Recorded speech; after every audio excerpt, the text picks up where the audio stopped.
বেশিরভাগ ক্ষেত্রেই আমি আমার ভুলগুলো ধরতে পারি আর আমি বোধহয় আমার চাইতে অনেক ভালো অভিনয় করেছি। Acting is nothing but you cannot act, you can only react. আমি সাধারণত বাণিজ্যিক ছবিতে খুব একটা অভিনয় করিনি।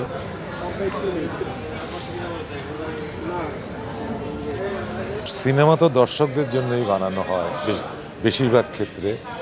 তো দর্শক দেখে আমারও ভালো লেগেছে, কারণ যেই ধরনের ছবিটি বানিয়েছে অমিতাভ, ঠিক সাধারণ দর্শকরা এই ধরনের ছবিতে এই ধরনের এত উপস্থিতি হবে আমি আসলে অতটা ভাবিনি আর কি।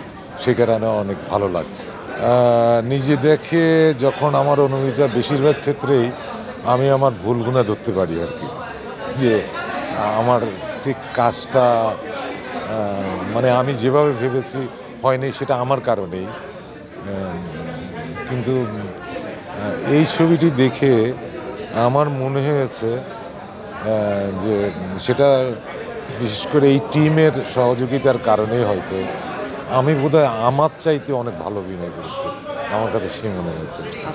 আসলে একজন অভিনেতা যখন অভিনয় করে, সে তো অভিনয় করে না। Acting is nothing but you cannot act, you can only react. আমি শুধু সেই রিয়াকশানটাই দিতে পারি। তো আমার সব অভিনেতারা যারা ছিলেন, তারা যদি ভালো অভিনয় না করতেন, তাহলে আমি যে বললাম আমি ভালো অভিনয় করেছি, সেটা কোনো দিনই সম্ভব হতো না।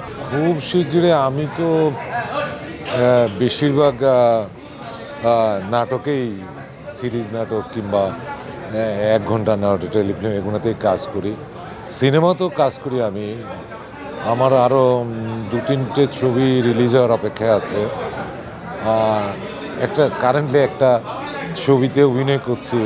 আমি সাধারণত বাণিজ্যিক ছবিতে খুব একটা অভিনয় করিনি, তবে এখন যে ছবিতে অভিনয় করছি সেটা শাকিব খান অভিনীত